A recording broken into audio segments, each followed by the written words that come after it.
Have you ever wondered how those beautiful transparent soaps are made and customized into different designs?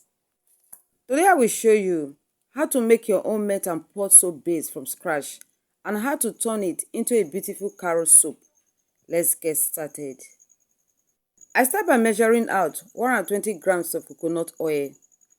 Oil is the primary ingredient of every bar of soap. Every soap recipe begins with the amount of oil you are using, because that is what we will use to calculate the exact amount of the other ingredients needed.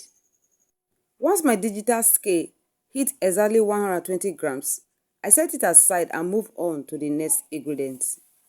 Next is stearic acid, and I'm going to measure out 60 grams. Stearic acid is a fatty acid used in soap making to make the soap harden and more durable. In melt and pour transparent soap base, it helps the soap keep its shape, last longer and produce a rich creamy lather. It also helps give the soap a strong structure, while other ingredients helps keep the soap transparent. Now, I add the 120 grams of coconut oil straight into my mixing bowl, making sure to scrape in every last drop because every single gram counts. Then I add in the 60 grams of stearic acid. Next, I take the mixture to the double boiler to dissolve them together. Stir from time to time until the stearic acid dissolves completely into the coconut oil. Once everything is fully dissolved, I remove it from the heat.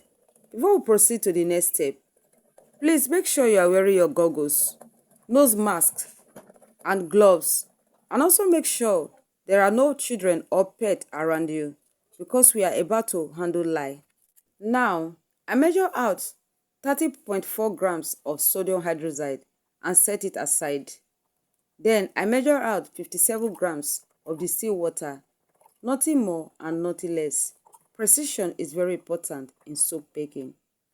Next, I carefully add the sodium hydroxide to the distilled water and stir until it dissolves completely. Always remember to add sodium hydroxide to water, never water to sodium hydroxide. The solution will heat up and can reach temperature close to 100 degrees centigrade. Now, I bring in the dissolved oil and slowly pour in the lye solution, which is the sodium hydroxide and distilled water mixture, while stirring gently. Stir well so everything is properly incorporated.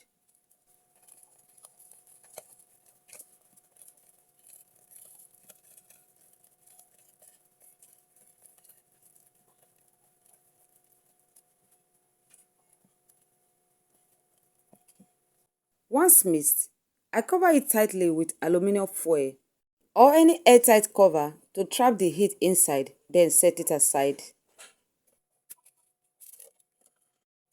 Next, I measure out 140 grams of ethanol into a heat-resistant beaker.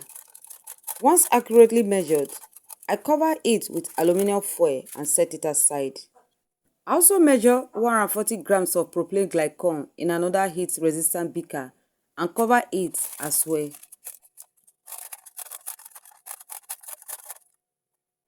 Now, I place the ethanol and propylene glycol in the double boiler to heat. I insert my thermometer through the aluminum foil covering the ethanol so I can monitor the temperature. Once the ethanol reaches 65 degrees Celsius, I remove it from the double boiler. Next, I open the soap mixture and add the heated ethanol. Then I blend it for about 2 minutes using a stick blender.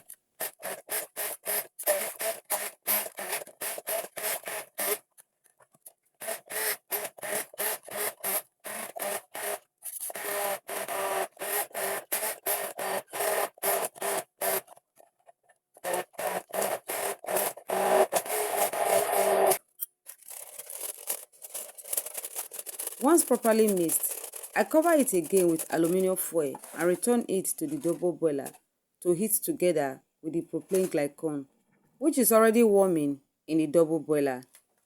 Allow it to heat for about 10 minutes. After 10 minutes, I remove both the soap and the propylene glycol from the double boiler. At this point, the propylene glycol temperature should be around 81 to 85 degrees Celsius.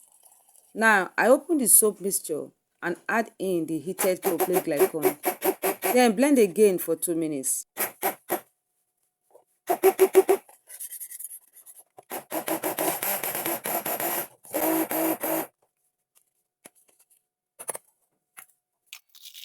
After blending, I cover it and set it aside. Next, in another heat-resistant beaker, I measure 60 grams of sorbitol. Then I complete it to 90 grams by adding 30 grams of glycerin into the same beaker. I cover it with aluminum foil and heat it in the double boiler until the temperature reaches between 62 degrees Celsius and 65 degrees Celsius, while monitoring the temperature with my thermometer through the foil. Once it reaches 65 degrees Celsius, I remove it from the heat. Then I open the soap mixture again. I add in sorbitol and glycerin mixture and blend everything together for another 2 minutes using the stick blender.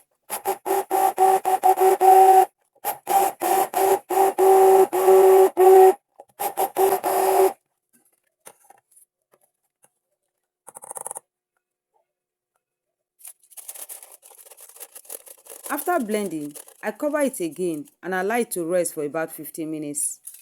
After the resting time, I bring it back, open it, and prepare my soap mold.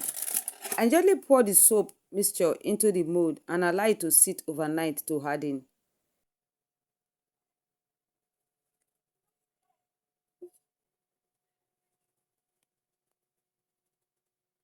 Now it is the next day and the soap has completely hardened. I remove it from the mold, and just like that, our melt and pour soap base is ready. With this base, you can now create all kinds of customized soaps.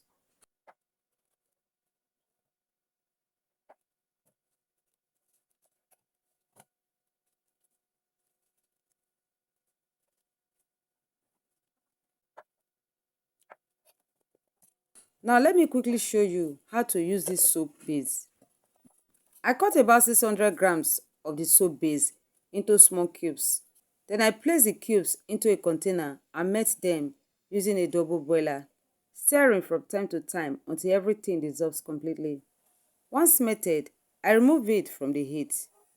Now, I add 35 grams of carrot juice, freshly extracted without adding water. Just pure carrot juice and stir to combine. Next, add a few drops of vitamin E oil and mix it in. After that, add my preferred fragrance and stir well. Then I bring in my soap mold and gently pour the mixture into the cavities. Once done, allow it to sit until it hardens. About 6 hours later, the soap are completely hardened and ready to be unmolded. Look at how beautiful they are. From just a few ingredients to a melt and pour soap base. And now to a glossy carrot soap ready to rock your skin. Now let's test the foam.